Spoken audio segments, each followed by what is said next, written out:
Hey, it's Juck. With NIL as a part of it, do you feel like it's working? Do you feel like the pitch that Ohio State is? Yeah, because we're not done yet. I mean, keep your head on a swivel here. December's a long way away, and the weekend's coming up soon. And like I said, doesn't mean that we're done either. It's a long way to keep your head on a swivel here. My entire career. We know. December's a long way away, and let's get it. I'm a believer that this team's going to win the national championship. Something stupid is coming out of his mouth. I don't know. Maybe it's just my age. He needs his vote pulled immediately. And of course, yes, a season like this has to have a name. Let's talk about something good about Justin Frye. What are you doing? Season of dreams. Ohio State, my guys, are either the best or the second best program in the history of college football. This guy is a bonehead. They love him. I question your judgment as an adult. I really do. I was a total hater. I know that for a fact, and I just don't get it. Get us back our sleeves and say, bring me that. That's the one I want. Hey, welcome to Juckonbucks. Appreciate you so much for joining me. Pardon my goofy intros. The topic of the day, I wasn't going to do a show today, but I pulled a muscle right here, and it's like hurting me just to turn like this. So it kept me out of the gym, has given me some extra time to go over some things, and I thought, I'm going to do this show, even though it's a show I don't like to do, but I'll be honest, I've praised Justin Frye when his unit's done well, and I've been very critical of him when he hasn't done well. And it's now December.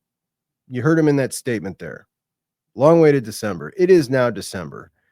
And we kept waiting for some movement, some action in this Ohio State line class. None came.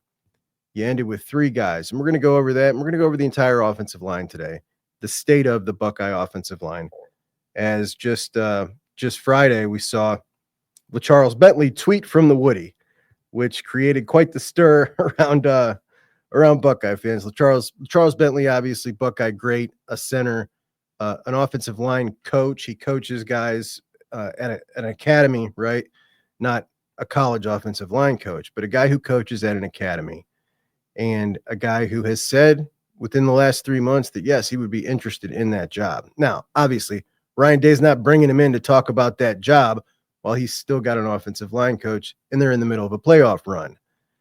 But what was he there for? I don't know. But I'll tell you this, I got a lot of friends and I reached out to a lot of people, and it was so eerily tight-lipped that it almost felt like something's up. Like it was so nobody knows anything. Nobody even speculated that somebody knows what's going on, and nobody's telling your old buddy Juck. Anyway, what was he there for? I don't know. But when we talk about the offensive line, you win games in the trenches. This has been true since the beginning of football. It'll be true long after you and I are done watching football. It's no secret. You can't get around it. And I've said this since I started the show, that it has been incredibly painful for me as a Buckeye fan like you who grew up in Ohio playing football. Ohio State football identity to me, my whole life, was tough run game, trench play, linemen, 3 yards, a cloud of dust. Like watching our rival be celebrated as the best at that identity for the last 3 or so years, win a Joe Moore Award, things that I consider to be Ohio football, has been very painful. And we just wrapped up the class of 2025, the number 5 class in the country.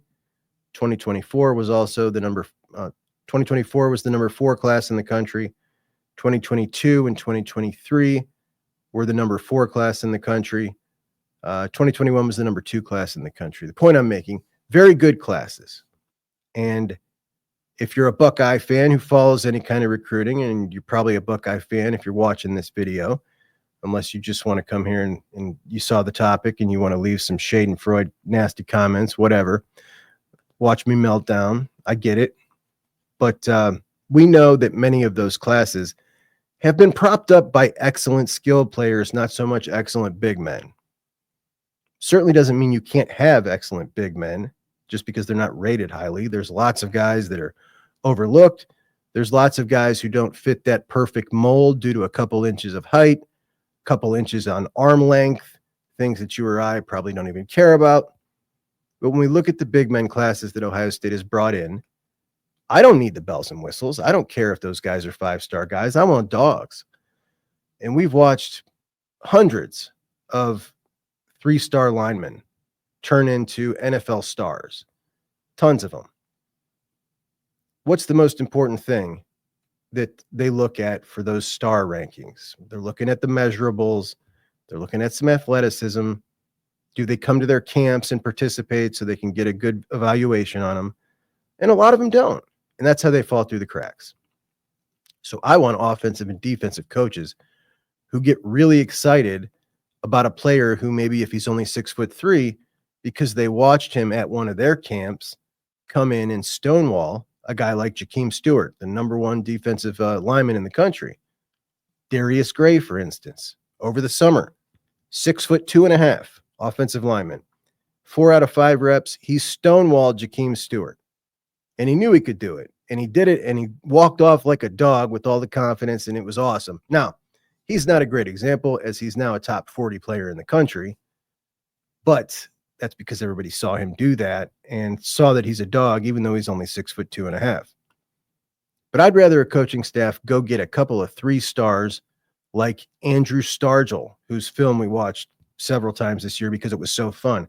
I called it some of the most fun offensive line film I've ever seen because it was so nasty.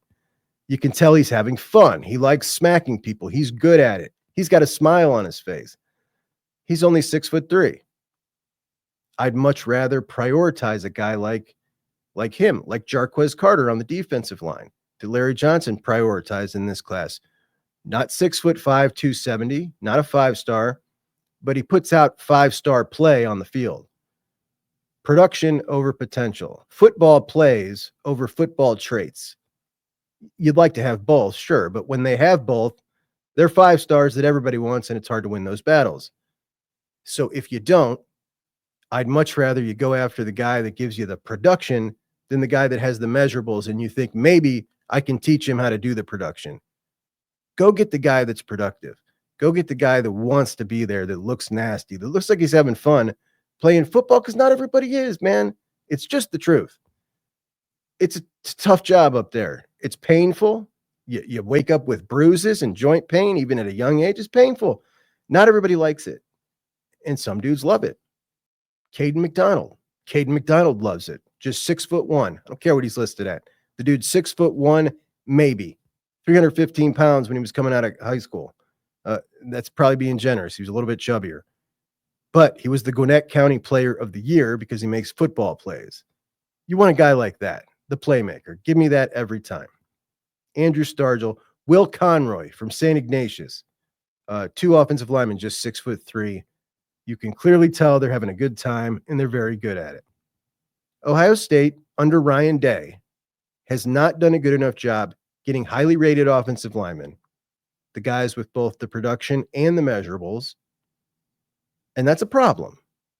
You need to have a couple of those. But the bigger problem, in my eyes, is they have not gotten enough guys who are just absolute dogs that might be missing those 2 or 3 inches of arm length or height. They've not had enough pieces to develop. And we've just seen another class in Ohio State, 2025 class. The offensive line class is too small. It's too small. If we're grading these position groups in 2025, who gets your lowest grade? Which position group? I mean, you don't even need to think about it to know the answer, but I'll give my grades on these position groups. I don't think I've done it yet anyway, not that it matters. But quarterback, you couldn't have done any better, obviously, with Tavian St. Clair. 5-star hometown dude. It's an A. Running back, Carlos Laughlin's first year here in an abbreviated cycle, getting 3 running backs in one class. One of them, your very, very highly rated dude from Ohio, and Bo Jackson. Then you get Isaiah West, your excellent evaluation, a guy that will contribute as a freshman. And then you get Turbo Rogers out of Alabama. It's an A. It's an absolute A. Tight end, Keenan gets an A. Nate Roberts will contribute next year. Brody Lennon, an athletic freak. A. Linebacker, James Laurinaitis gets an A. You kidding me? Riley, TJ, and Eli, A. Heartline, wide receivers. I love what he did. There's some people don't love it. I love it. I think when you're talking about a guy who is 6'3.5" in Quincy Porter, a 5-star with a catch radius like that, You've got your star. Then you've got your elite possession guy in Des Jones. Then you've got Phillip Bell, who doesn't have the measurables, but he's a playmaker, right? Productivity over what you might be able to do. He produces at a high level. And then you've got Bodpin Miller, who's just a freak athlete with a great attitude from Ohio. That's an A to me. Safety. Fahim Delane, you got your number one target. And then you added Deshaun Stewart, stud. Cody Haddad, can't wait to see what he becomes. He's got a lot of Caleb Downs to his game. When we talk about the intelligence, the sure tackling, even the way he tackles, it just kind of reminds me a lot of Caleb. Been downplayed the whole cycle, but he's a great athlete. Dad was a kick returner in the NFL, for crying out loud. Safeties get an A. Cornerbacks, obviously with Devin, you want to say you get an automatic A, but you only added one more guy. And I don't think it's Tim Walton's fault. He rolled the dice. You had a commitment from the number 2 guy. He bailed out at the last minute. What are you going to do? But you only got 2 guys, and your second guy is, a little bit of a project. When we talk about Jordan Woods at 6'3.5", 6'4", ranked 1,200 in the country, paired along with number 1, one of one, Devin Sanchez. But you got to give it an A. Whatever, dude. You get the number 1 dude who's a freak. You got to give it's an A. Defensive line. Opinions here vary. I'm going to give it a B. You got your one inside guy in Jarquez Carter, who I think is going to be an impact player next year. He's going to be a guy who comes in and can, give you some productivity in year 1. And then with Maxwell Roy and Trajan Odom, I don't think they're ever going to be huge impact players, but good quality depth guys. We'll see what happens with them.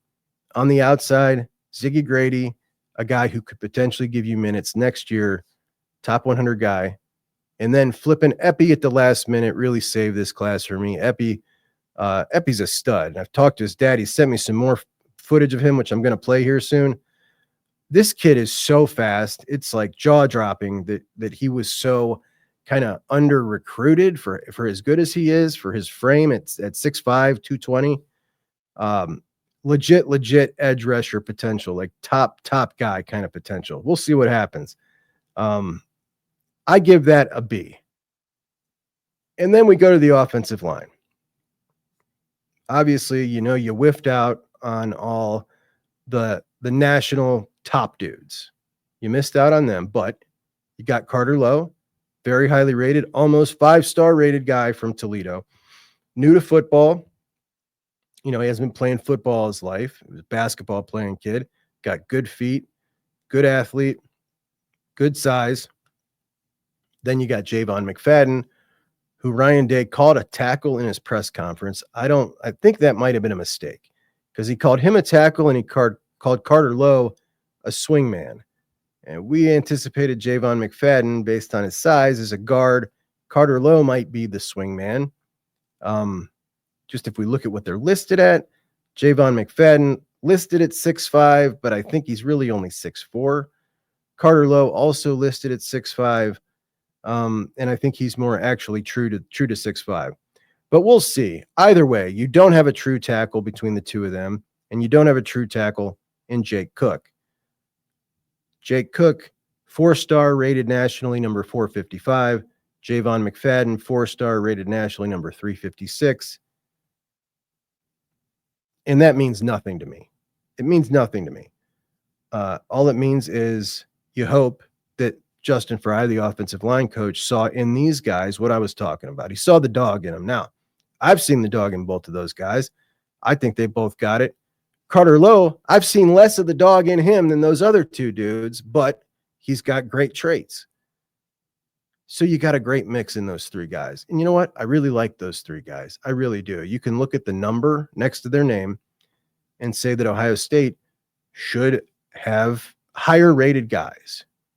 You could say that, and you might be right. But I don't care about that. What I care is what I see on film from them and what I hear from them in interviews and the kind of attitude they got. Matter of fact, I think I got something down here loaded. A quote that Javon McFadden. Watch this. This is what Javon McFadden said. Javon McFadden decides to commit to the Buckeyes. I like it. I like it. He's nasty. Take a listen to this quote. Well, you see it at the bottom of the line. He said, I see what Jeremiah Smith is doing at Ohio State as a freshman. I want to do that on the offensive line. The guy's got a great attitude. Now, obviously, that never happens from an offensive lineman, but that attitude, to think that you can do that, I want guys that think that they can do that. And if you've watched this film, and I've showed it on here before, he's a tough dude. He's a tough dude for sure. Jake Cook. Slide it! Get over there! Good. I want that MVP again, man. Go Cards. Go Cards.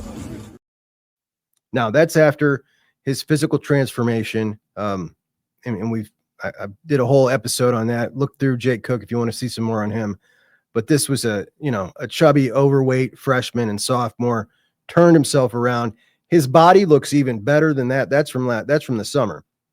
And now he's even bigger and more muscular. And you can see his attitude. He likes to get dirty. He's nasty. And he wanted to be a Buckeye all his life. And he worked his way to getting that offer. So you got those three guys.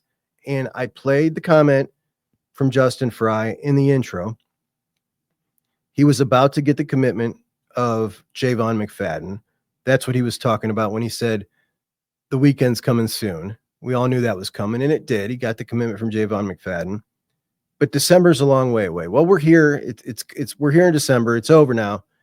And this is the class. And we did not expect to have a 3-man class. We expected to have a 5-man class.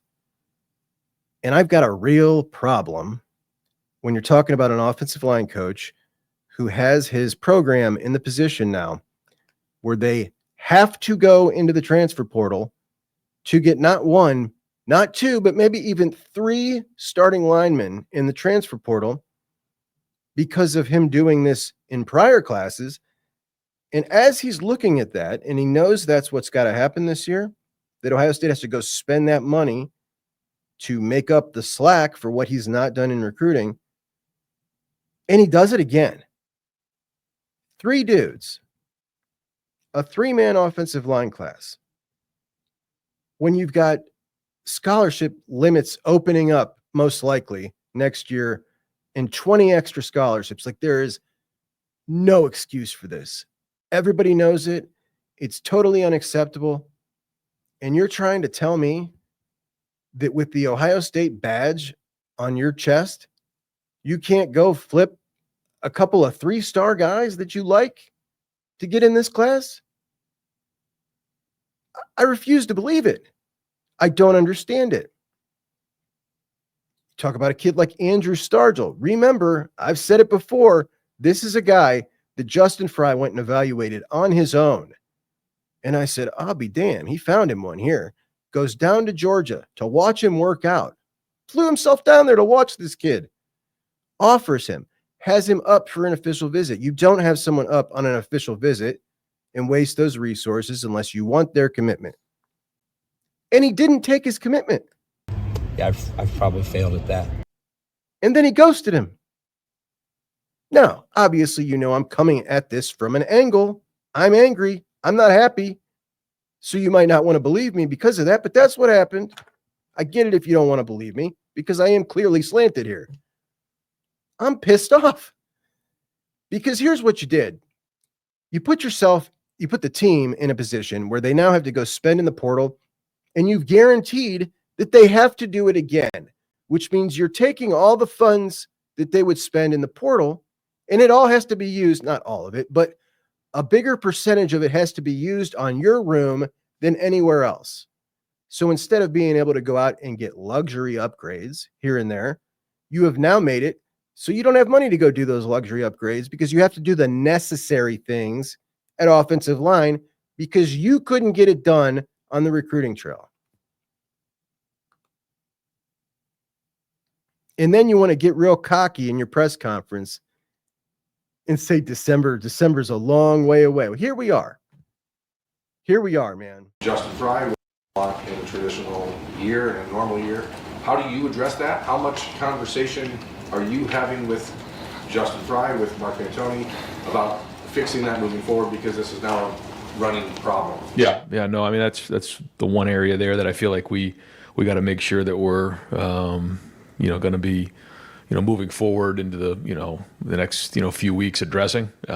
We have to do that, and In nearly every case, 3 offensive linemen signed today, not the numbers that you would want in a traditional year, in a normal year.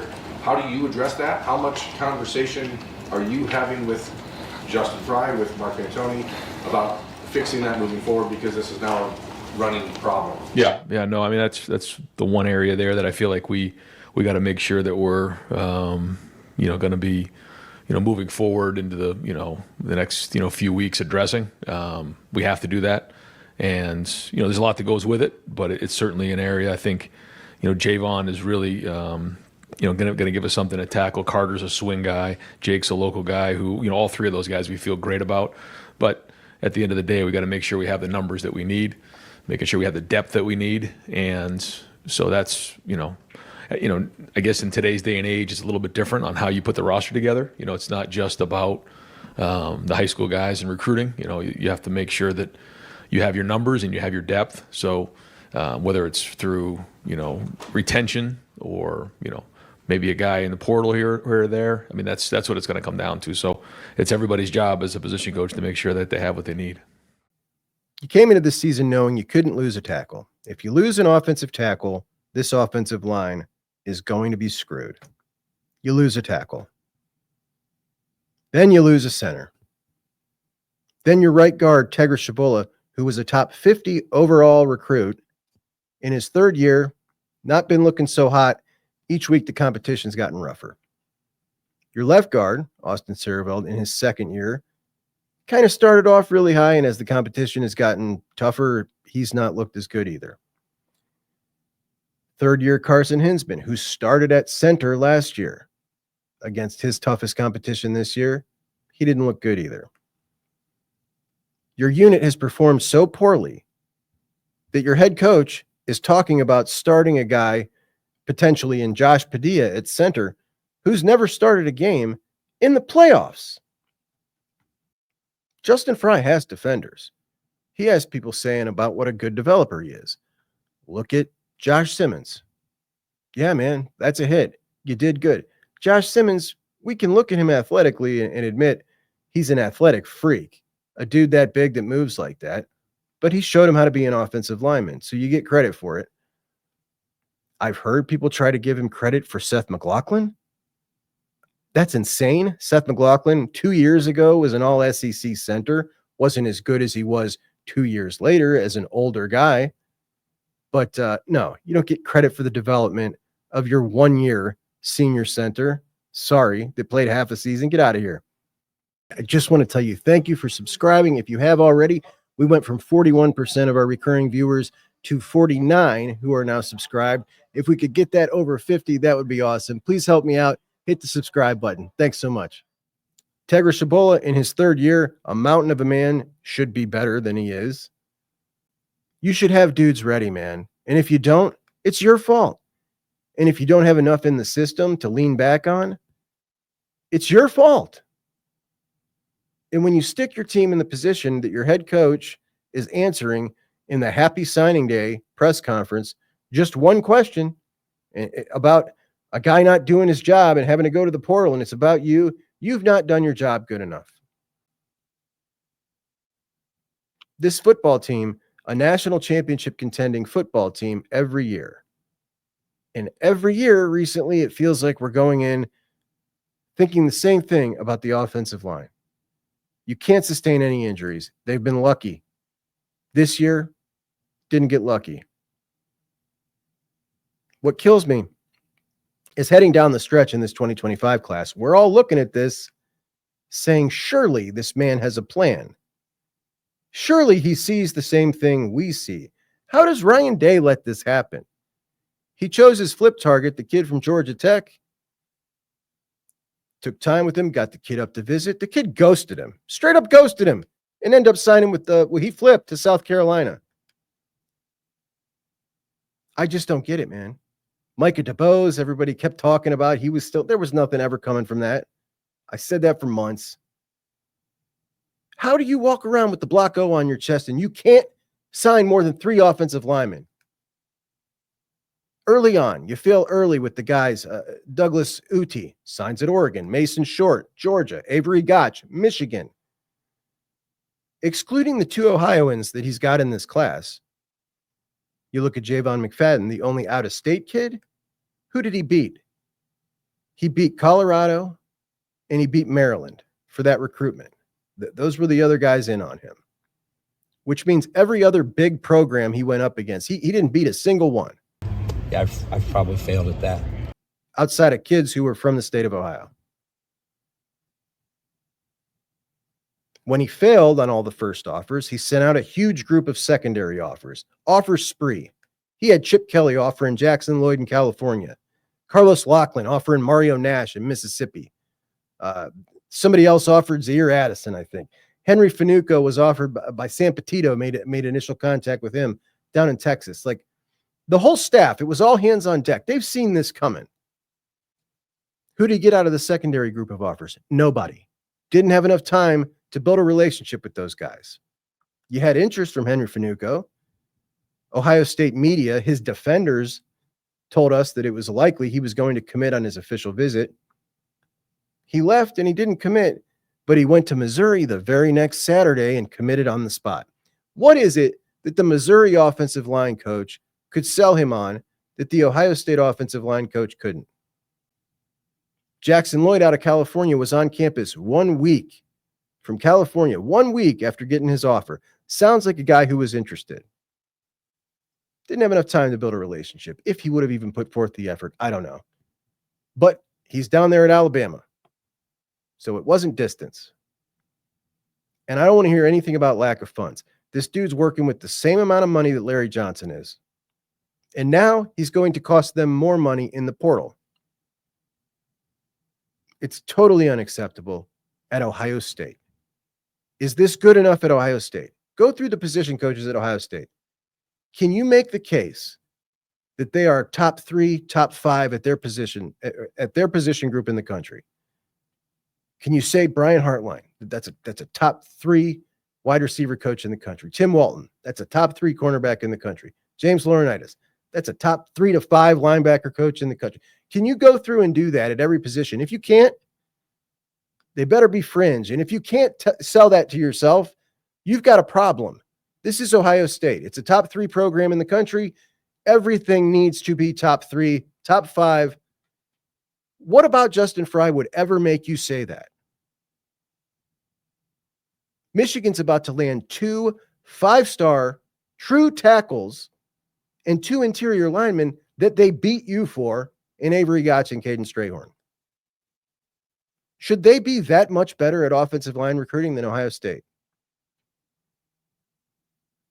Should your offensive line get smothered by their defensive line on the field? At the end of this year, you lose Josh Simmons, your left tackle, Josh Fryer, your right tackle. You lose center Seth McLaughlin. That leaves you, fellas with starting experience, Austin Sierveld, not been playing great. Tegra Shabola, not been playing great. Carson Hinsman, that's if they come back. We lost 25 guys to the transfer portal last year. I'm not just going to assume everybody's coming back. Potential guys in the system that might start, but are long shots. Ian Moore, who I really like, probably not there yet. Luke Montgomery, Josh Padilla. Moore, the only one on the roster with a true tackle body of those young guys, besides for the bigger Armstrong twin, but those 2 aren't ready next year. They won't be ready for sure. So now you got to go to the portal to get multiple guys. And I've talked about this so much that it makes me blue in the face. The money for these dudes in the transfer portal, offensive linemen, it was so much last cycle because the supply was so short that we may have lucked out. And these guys have realized from their agents how much these guys were getting paid that we're now seeing more enter in this particular cycle. I think we're going to see more. We're seeing more options. So they know they're going to get paid a ton of money. And that ton of money, Ohio State's either going to pay similar money to everybody else, and then they're going to be relying on Justin Frye to win the recruitment against those other schools, or they're going to overpay at a position that's already premium pay. And you don't need one. You need 2 tackles, the most expensive ones. Then you probably need a center. You might want to get yourself a guard too. I don't understand how Ryan Day can watch him get himself in this position without stepping in. And I don't understand how he can look knowing that this has to be done. As this class closes, this 2025 class, he's looking at next year, looking at what the program has to do to make up for his shortcomings and still have the audacity to bring home a 3-man line class. When it became apparent earlier on this cycle that this guy has recruiting issues, I wanted to find out why. And again, yes, I'm clearly slanted. I clearly have a point of view on this. So take it for what it's worth. But I reached out to several of the guys who have been recruited by him or are being recruited by him currently. And I ran them through some questions because I wanted to know, what is it that's not resonating between Justin Frye and these recruits? And quite simply, he doesn't work as hard. That's it. He doesn't send out as many text messages. He doesn't make as many phone calls. They don't feel prioritized by Ohio State. That's it, plain and simple. Now, for whatever it's worth, I wouldn't want to do that either. It sounds like a total nightmare. Like, look, kid, I just told you 2 weeks ago, you're my number 1 guard. I want you tremendously bad. I laid it out. I gave you the whole plan. Now I need to send you a message every other day to make sure that we're still on the same page. Unfortunately, yes, you do. Larry Johnson sends his Bible verses. James Laurinaitis quizzes him on how many days left to the game. Ohio State trivia with them. If you're not in their ear and on the top of their mind, somebody else is going to be. But a lot of people said they're okay with what Justin Frye has done on the recruiting trail this past cycle because 2026 has a great Ohio class of linemen. 4 dudes that could start at Ohio State eventually or anywhere else. And that gave everybody comfort because they're from Ohio. Well, guys, bad news. These dudes from Ohio have grown up in a different era than most of us who are watching football and are used to. Kids from Ohio, right? Like they grew up in an era watching every recruit drop their list of top 12 on Instagram. And they all want to be part of that now too. They're all national recruits. They want to take those officials. They're now unlimited. If they're highly rated enough, they're getting paid for them. The world has never been smaller, and it is much easier and less stressful to go away from home, to go away from your parents. You've got so many ways to stay connected that you didn't when I was that age. Nothing was like it was even 10 years ago when it comes to players in Ohio not wanting to leave. But everybody kept saying 2026, man, got all those linemen. Got Sam Greer at Hoban. You got Max Riley at Avon Lake. You got Will Conroy at St. Ignatius, Adam Guthrie at Miami Trace. How could you possibly mess that up? Well, here's how you could possibly mess that up. You could possibly never really recruit Will Conroy. You could possibly have totally dropped the ball on that until you saw him drop his top 5 and you weren't in there. Adam Guthrie, 6'7", 4-star, 285 pounds, top 100 player in the country and on 3, top 150 and 247, a big-time recruit, 35 offers. You could possibly have waited so long to offer him that he has now developed some very strong relationships with other schools. That could possibly have happened. You could have waited till Texas and Georgia offered a kid in Ohio before you extended an offer. That might have rubbed him the wrong way. It just might have.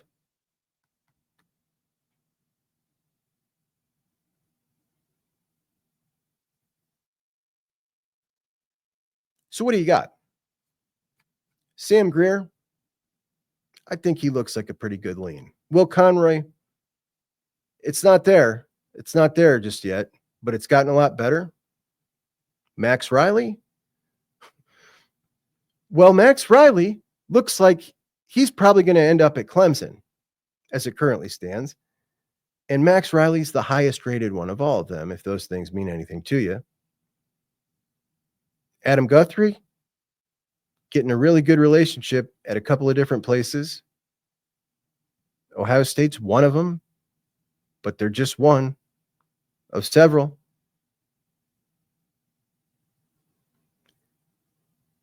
I would bet almost anything he doesn't land all four of them. And I think the odds are probably best that he lands 2 of those 4 Ohio linemen. And for some reason, I can't recall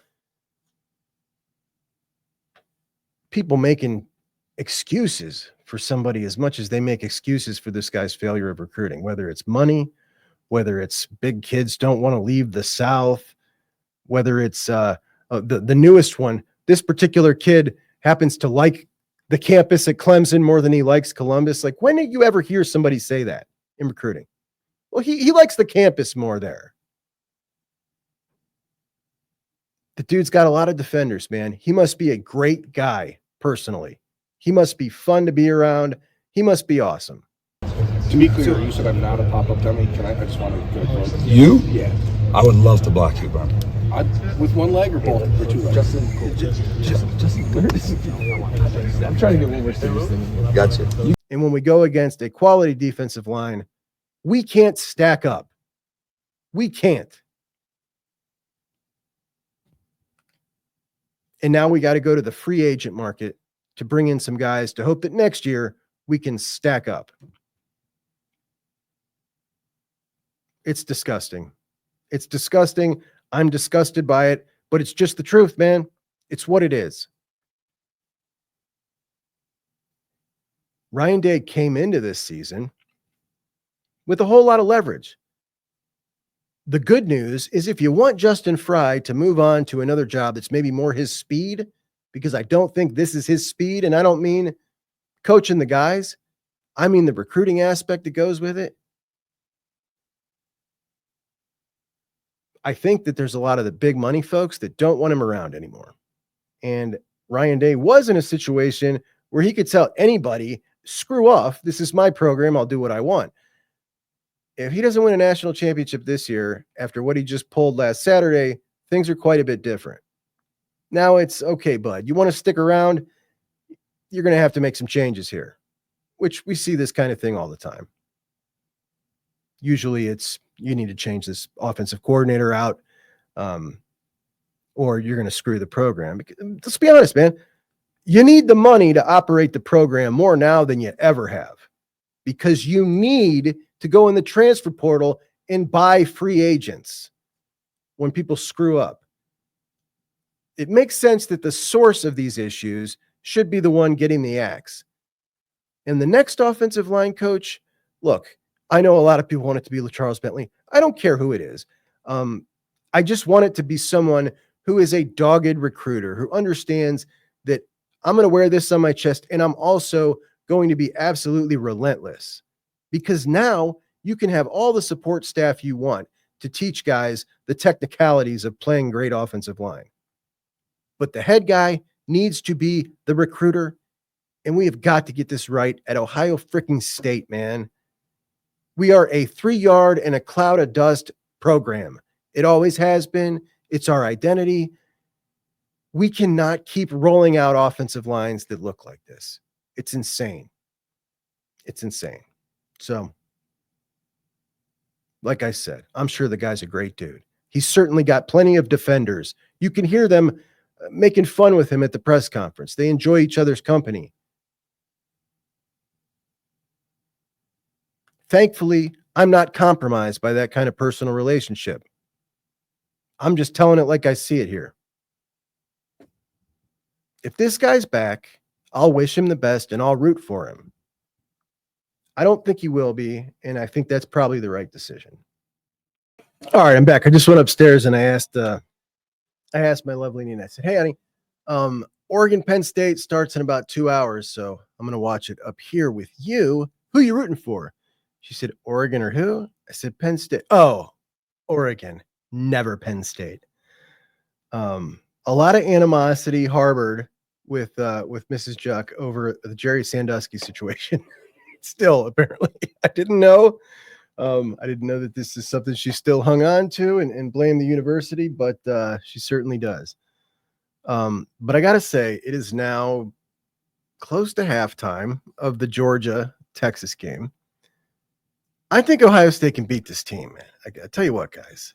I think if this is coached like they normally would coach it, unless the offensive line falls apart, they can beat this team.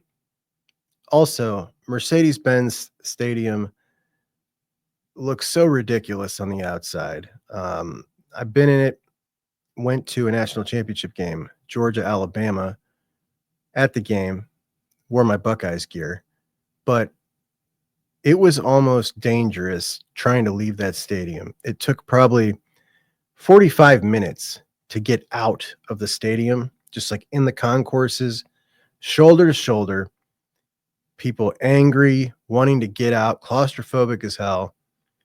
I wonder if they've fixed that since then. I think that might have been the first year it was open. Cool place to watch a game, for sure. But 6-3 Texas, despite them having a 200-yard yardage advantage. Pretty wild. Anyway, let's get to a couple of your comments that you guys have left for me over the last few days. And we got a lot here. A lot of comments. Some are interesting. Some are... Timper says, Ryan Day's only fault is inexperience. And that's where I stopped reading. This guy's in his 6th year, buddy. 6 years. You can't keep blaming this on inexperience. I just won't have it. I won't hear it. Brian Carr says, the legacy of Justin Frye is epic. We literally have no starting caliber offensive linemen. None. LOL. It's gross. Our anchor is Carson Hinsman. Searveld and Tegra are horrible. They don't just get better year to year like in Madden. Now, I didn't know that was a thing in Madden. But yeah, so I share your sentiment. I actually just did the show on that very topic. The golfer guy, it's absolutely amazing, Juck, how you continue to not see the important pieces of the games. You rattle off all these inconsequential stats that don't mean anything. By the way, as one of the few people who tried to tell you about the cheaters up north last week, which you bypass any one of those teams in the playoff field can absolutely beat the Bucks. You're more and more a sunshine pumper, trying to pretend to be realistic, but sound like an absolute fanatic. Number one, I am an absolute fanatic. Number two, I'm definitely not a sunshine pumper. I just made a video about firing a staffer. Number three, I never said I thought Ohio State would beat anybody. I said I think that their best can beat anybody. As we go onto the matchups, as we head forth, if we'll find out tomorrow. Is it going to be Tennessee maybe? If they play Tennessee, I'm going to break that game down as I see, and I'll let you know. I think they'll win. But this is all dependent on what team they bring that day. You get a different team every week. It's the most consistent guys or the guys that can get up for the biggest games and bring their team to play their best in the biggest games that win national championships. I've lost a lot of faith in Ryan Day. I'll be honest about that. But, you're free to your opinion. You're also free not to watch. You know what I mean? A lot of people choose that. I don't rub everybody the right way. I get it. It's all good. How can this offensive line all of a sudden block for these running backs and protect Howard to throw the ball when he couldn't do it against Teton, who is not as good as any of the 12 teams in the playoffs? Tell me how. Their offensive line has been decimated. It's a fair point. It's a fair point. I can't say anything to it. It's a fair point. Sometimes guys can get a favorable matchup. Maybe Tegra or Austin plays a little better next game. Odds are probably not, right? Probably not. Jaden Ballard about to be the next JMO.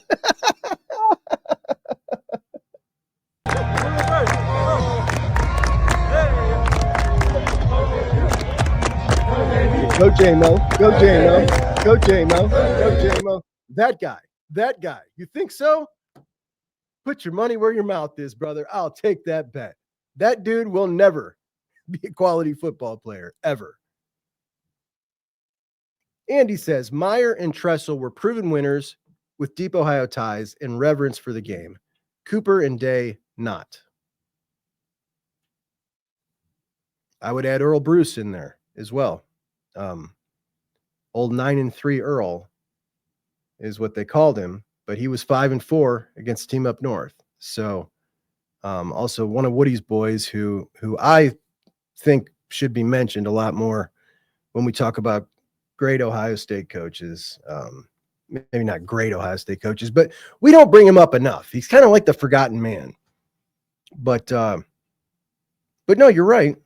I don't think when we talk about Ryan Day that has anything to do with him not getting it. You know what I mean? A lot of people say about Cooper, like he just didn't get it. I think Ryan Day surely gets it. He just can't get it done. He can't get it done.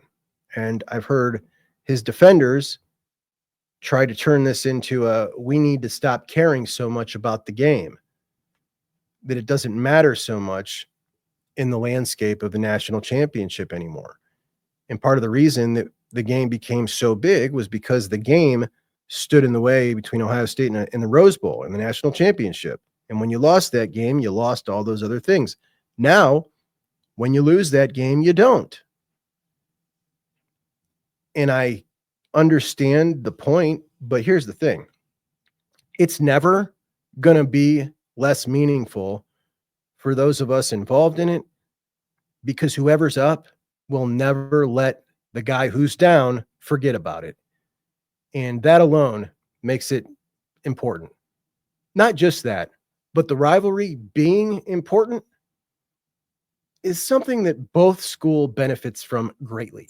And both school has a vested interest to make it always be as nasty and as big as it is. Ohio State and Michigan both benefit on the recruiting trail greatly from it. They just benefit in brand awareness from it.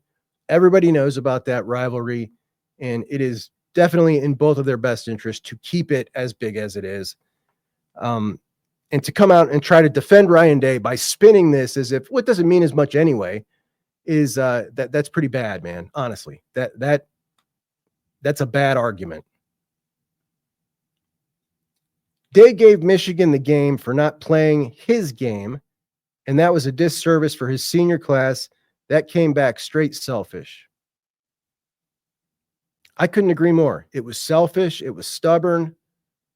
And honestly, if he'd have just came out and admitted that afterwards, I'd have felt a whole lot better about it.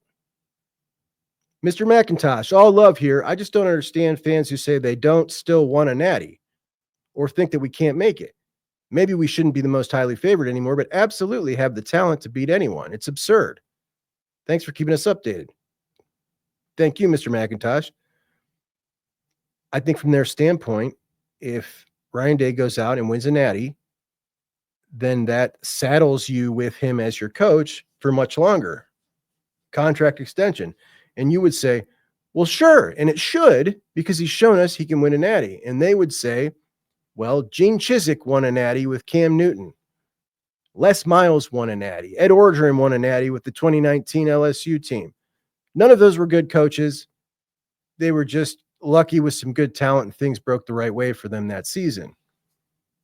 And they don't want to be saddled with a guy they view in that light. Now, I view Ryan Day as a much better coach than Ed Orgeron, Les Miles, and Gene Chizik, but that's what they're saying.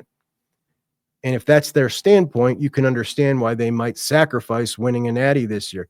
I can't get down with that. If you can put yourself in position to win a national championship, buddy, I'm 45 years old, right? This is not something that you'd pass up. We don't have a fistful of these in my life. Absolutely. And if he can win the national championship, he should be retained, because then he fixed it. He got it right. Doesn't mean I got to agree with how he goes about things. I don't. And when we look at that video right there, like this right here, this is before the game. Like that's at Michigan Stadium on the field before the game last year. If you as a head coach think that's acceptable, like I'm just not down with how you do things. You know what I'm saying? I'm just not. But if you win, I'll support you. Doesn't mean I got to agree with it. Are we still not that team out west, Juck? Says King Kizzle. King Kizzle, man, look, you just never got it in the first place, or you didn't listen to me. I didn't say that USC is that team out west because I think they're a better team or a better outfit, though they are a historical blue blood. You are not, as you know. I said that they're that team out west, and I'm going to call them that team out west because Dan Lanning self-glossed you guys that team out west, or was told to by the media team, and sat down in that chair and said, they talk about the team out west. No, dude, nobody says that. We don't say that. You said that.